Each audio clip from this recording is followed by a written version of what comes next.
We're an Irish band, we come from Dublin City, Ireland.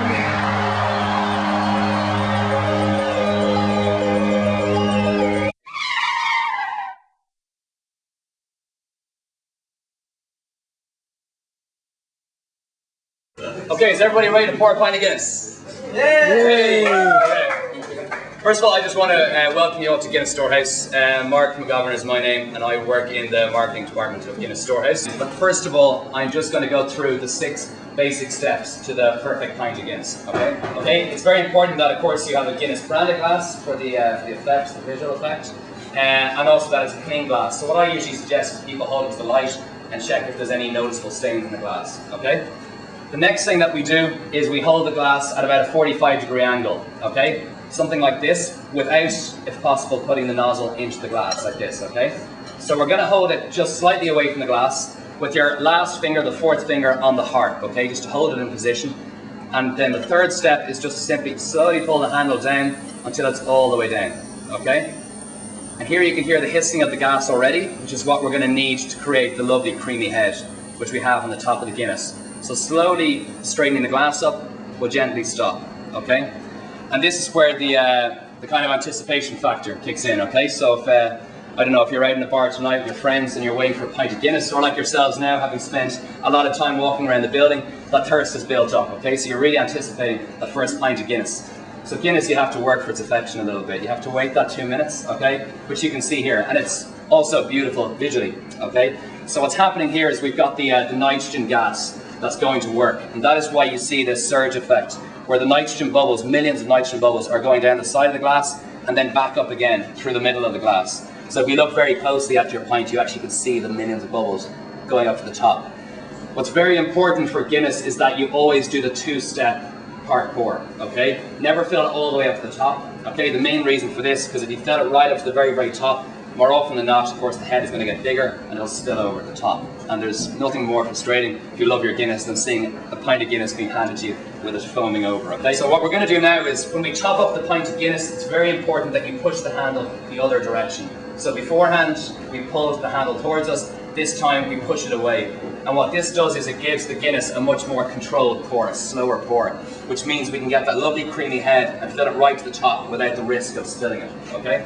So I'll show you now. So you're going to hold it, obviously the nozzle out of the drink, and you're going to slowly pour it back like this. And what we're looking for as we top it up is to get it right to the top and actually a little bit beyond. Okay, so you can see that's the top. So there we have it. Okay, so what you do is you're going to put that down.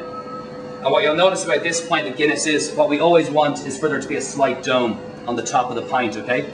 You can see the rim of the Guinness glass is slightly thicker, and this keeps the head perfectly in place, okay? So as the nitrogen bubbles go to work again, the Guinness head will get slightly bigger, and it'll give us the perfect looking creamy Guinness, okay? So the last step is always to hand it to the customer with Guinness facing out towards them, okay?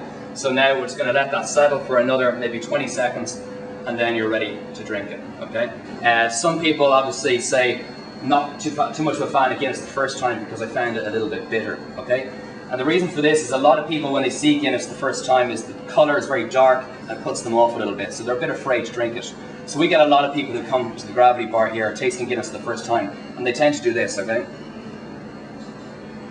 They take that small sip, and what happens is they're actually unintentionally drinking the head of the pint, which is in fact the most bitter part of the drink, okay? So what we want to encourage people to do, and what you see people around the pubs who enjoy their Guinness, is you're always going to block the head of the pint with your lip and take a gulp, okay? So you've got to enjoy the flavour, so something like this.